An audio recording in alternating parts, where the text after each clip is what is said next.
निकाल दे। कलीम, तुम पागल तो नहीं हो गए? लगता है तुम्हारा दिमाग पागल हो गया है। इससे पहले तुम किसी को नुकसान पहुंचाओ, इस गांव से निकल जाओ। दबा हो जाओ। मुंह क्या देख रहे हो मेरा?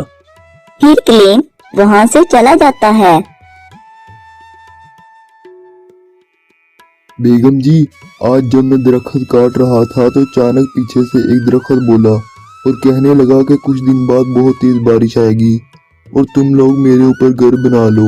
मुझे लगता है वो खुदा ने हमारे लिए कोई वसीला बनाकर भेजा था। आप सब गांव वालों को बता दें कि हम सब उस दरख्त पर रहेंगे। मैंने सबको कहा था, लेकिन मेरी बात पर कोई यकीन नहीं कर रहा। अच्छा तो फिर ठीक है, रहने दे उनको, हम खुद ही उस दरख्त पर घर बना लेंगे। तो क्लीम अपने सर पर कुछ लकड़ियां रखकर अपनी बीवी बच्चों के साथ उस दरख्त के पास चले जाता है।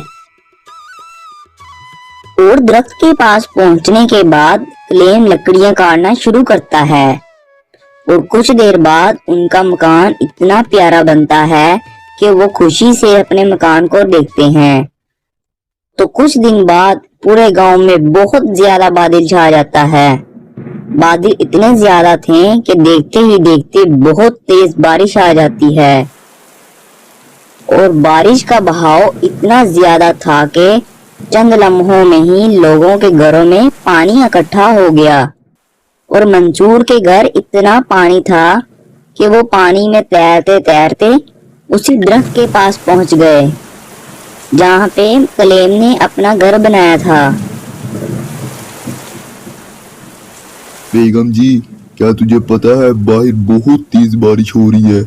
बारिश का बहाव बहुत ज्यादा है, लेकिन हम बिल्कुल सेफ हैं क्योंकि हमारा घर दरख्त के ऊपर है और मुझे लोगों की फिक्र हो रही है। क्या वो पानी में डूब तो नहीं गए? मुझे उनकी मदद करनी होगी। क्यों आप उनकी मदद क्यों करेंगे? उन्होंने आपकी मदद की थी, कोई जरूरत नहीं है उनकी मदद करने के लिए। मैं एक नेक दिल लकड़हारा हूँ और मैं नहीं चाहता कि वो मेरे होते हुए मर जाएं। मुझे उनकी मदद करनी होगी। तो अचानक बाहर से आवाज आती है। क्या तुमने भी वही सुना जो मैंने सुना? मुझे लगता है गांव वाले मुसीबत में हैं। जी बिल्कुल, मुझे लगता है गांव वाले बहुत बड़ी मुसीबत में हैं। आप इन सबको कह दो इस सीढ़ी के जरिए ऊपर आ जाएं।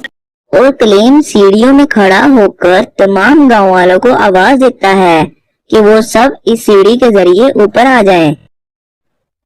और आखिरकार तमाम गांव वाले इस सीढ़ी के जरिए ऊपर आ जाते हैं।